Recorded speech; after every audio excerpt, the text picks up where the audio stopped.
Hey friends, whenever we're trying to make a meal a little bit special, something made from scratch always kind of fits that bill. Whenever we're having like really good hamburgers, and we don't have hamburgers too much anymore, or if we're gonna have like sloppy joes or something, then we try to make some homemade buns if we can. I wouldn't say that they're for every single time because they're pretty readily available most places, but it does add that extra little zip to make it more special. Try this one out. First, to start our buns made from scratch, we're going to add 1 cup of water that I've preheated. And then we're going to add 1.5 tablespoons of dry active yeast. And it's a lot because we're trying to get it to rise the dough pretty quickly. 1/2 teaspoon of sugar.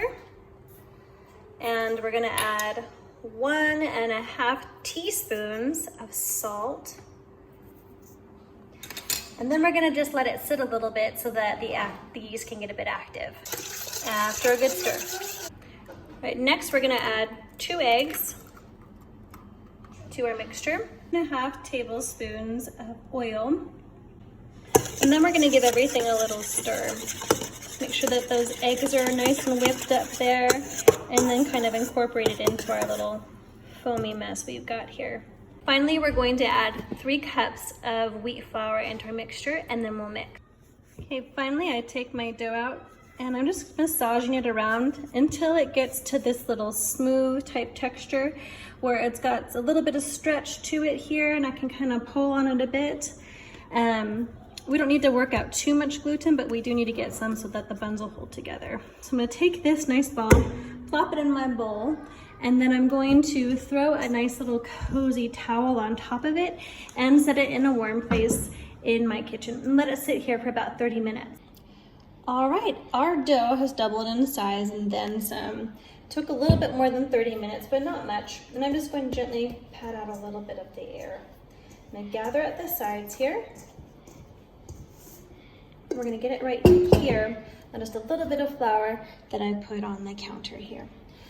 Next, I'm just gonna kind of stretch it out a bit, and we're gonna divide it up into about 8 to 12 pieces, depending on what you're going for your family size, or how big you want your buns to be as well. All right, so I'm just dividing up.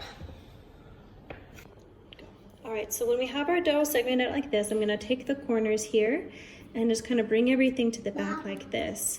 And then I pinch it and I kind of flatten it down like this and make sure it gets all bundled up. And then I take it over here and just add it to my tray. And I'm gonna go ahead and do that with the rest of these. I'm making about a dozen today, but you can also make larger ones of 8. And then we're gonna let it rise for about 30 minutes. All right, our bread has risen pretty well here on our pan after about 30 minutes. Next, we're going to have our oven barely preheated. I'm not too concerned about having it preheated really well, for 400 degrees Fahrenheit or about 200 Celsius. Then we're gonna just put those in there and let them bake for about 10 to 20 minutes. You really need to keep an eye on them because different ovens bake differently. But we'll just check up on them about 10 minutes and see where we are. I've just pulled out my buns. As you can see, my oven doesn't really heat very evenly. I decided to do an egg wash this time, and it kind of helped to get some of the browning to look a little bit better. I could stick this back in and get this a little bit browner on the other sides, but I'm just not that concerned about it this time around, so you decide for yourself. Either way, I mean, these are some good sized buns, right? I mean, that's a fair sized little bun for a burger or something, and it's nicely brown on the bottom. There we are.